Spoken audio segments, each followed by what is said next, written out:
네, 안녕하세요. 오늘 생리통에 대해서 알려드릴 최기원이라고 합니다. 자, 이제 우선 생리통이 왜 생길까 그거부터 한번 보실 텐데요. 자, 생리통이 생기는 원인은 여러 가지가 있습니다. 아래 이제 보시다시피 혈허 그리고 어혈, 그러니까 혈액이 부족한 혈허, 그리고 피가 덩어리 뭉치는 어혈, 그리고 기가 부족한 기어, 기가 뭉치는 기체 이렇게 있는데 여기서 가장 중요한 거는 어혈이란 단어입니다. 자, 어혈은 이제 우리 자궁 속에 피가 덩어리져서 뭉치는 증상을 말하는데요. 자, 이제 일생에서 여성분들이 이제 한 달에 한 번 이제 그 정도 생리를 하시게 되면은 꽤 많은 횟수를 생리를 하시잖아요. 이제 근데 다 빠져나가지 못하고 많은 노폐물들이 어혈이 계속 남아 있으면서 점점 쌓이게 됩니다. 그래서 이제 이 어혈들이 쌓이면 점점 통증을 유발하는 경우가 많고, 만약에 이제 출산을 하는 경우에는 이런 이제 어혈이나 노폐물들이 한 번에 빠져나가기 때문에 보통 출산을 할 이후에는 통증이 사라지는 경우가 많이 있습니다. 자, 그러면 다음으로는 이제 생리통에 진통제를 드시는 거에 대해서 알아볼 텐데요. 자, 이제 생리통이 있으면 보통 진통제를 많이 드시죠. 네, 뭐 당연히 저 같아도 진통제를 많이 생각할 것 같은데요. 근데 이제 진통제에 대해서 한번 알아봅시다. 물론 진통제가 통증을 줄이는 효과는 있지만, 근데 이제 진통제가 반면에 이제 생리혈을 나가게 하는 프로스타글란딘이라는 물질을 차단하는 성분으로 되어 있는데요.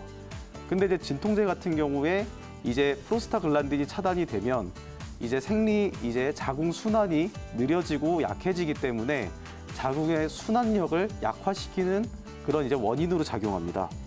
그래서 아까 이제 방금 처음에 얘기 드렸던 어혈이라는 원인이 점점 쌓이기 때문에 그래서 생리통을 점차 악화시킬 수가 있습니다. 자, 그러면 생리통을 왜 치료해야 되는지에 대해서 말씀을 드리겠습니다. 자, 이제 생리통은 이제 여성분들 많이 경험해 보셔서 알겠지만 일상생활에 되게 광범위한 영향을 미칩니다. 우선 이제 참기 힘든 아랫배의 통증도 있고요. 그리고 소화기 증상도 있고 막 짜증도 나고, 그러니까 일하기도 싫고 뭐 그렇잖아요. 그래서 이제 이런 일상생활을 편하게 하기 위해서라도 일상생활에 영향을 주는 정도라면 이제 생리통의 치료를 생각하셔야 되고요. 그리고 또 아까 계속 말씀드렸던 이제 진통제나 또 빠져나가지 못해서 생기는 어혈이 이제 임신이나 수정을 방해할 수가 있습니다. 자, 한번 생각해 보시면 이제 내가 내 방에 침대에 누워야 되는데 막 쓰레기 같은 게 어질러져 있다면 내가 편히 누워서 잠을 못 자겠죠. 네, 마찬가지로 그래서 자궁 내에 그런 노폐물이나 어혈들이 쌓여 있게 된다면은 그럼 이제 수정이나 착상이 당연히 방해가 되면서 하기 때문에 그런 거를 염두에 둬서라도 생리통 증상이 심하다면 반드시 치료를 하시는 게 좋습니다. 자, 그래서 이제 지금 이 방송을 보시는 분들이 생리통에 대해서 아니면 생리에 대해서 내가 이제 어떤 거를 체크해야 될지를 제가 간단히 체크리스트를 만들어 봤습니다. 자, 가장 중요한 거는 생리 주기겠죠. 보통 많은 여성분들이 이제 어플에도 기록을 하고 해서 많이 이건 인지를 하시는 부분이라고 생각합니다. 그래서 보통 30일 플러스 마이너스면은 이제 크게 문제가 없다고 보고요. 그리고 30일 플러스 마이너스가 아니라 이제 40일이 훨씬 넘거나 아니면 한 달에 2번 생리를 하는 경우에는 이제 너무 빠르거나 느린 걸로 봅니다. 그리고 주기가 일정하지 않은지도 매우 중요하고요. 그리고 생리 기간 같은 경우에는 5일에서 6일을 넘어가는 정도로 매우 길게 한다면 그것은 이제 문제가 발생할 수 있습니다. 그리고 또 이제 생리 양에 대해서도 있고 또 색이나 덩어리의 유무도 여쭤보는데 제가 여기서 중요하게 여쭤보는 건 덩어리의 유무입니다. 자, 이제 보통 그래서 덩어리가 어떻게 제가 여쭤보냐면 이제 100원짜리 동전보다 큰가요, 작은가요로 많이 여쭤보는데 이제 요거를 잘 인지해서 말씀해 주시는 분도 있고 아니면 그렇지 인지를 평소에 안 한 분이라면 다음 주기 때 어느 정도 크기인지를 인지해서 얘기해 달라고 말씀을 드리는 편입니다.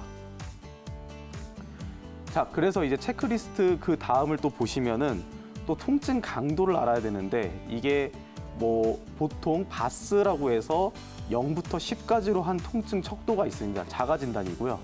0은 통증이 아예 없는 상태, 10은 이제 거의 매우 극심한 통증 상태를 얘기를 하는데요.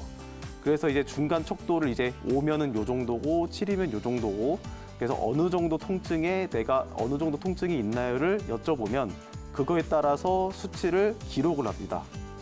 그리고 또 이제 만약에 통증을 정량적으로 측정할 수 있는 진단기기가 있다면 이제 통증을 정량적으로 측정해서 기록해 놓고 그다음에 치료했을 때를 비교하는 편이고요.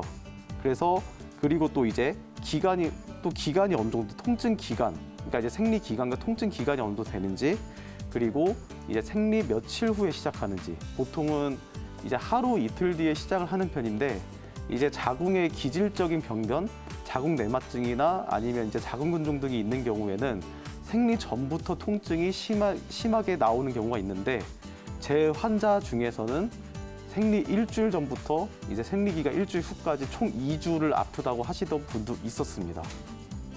그리고 또 이제 진통제 복용 기간 말씀을 드렸는데, 이제 진통제도 이제 내가 하루 만에 복용하는지 아니면 3시간 만에 복용하는지를 알면 좋습니다.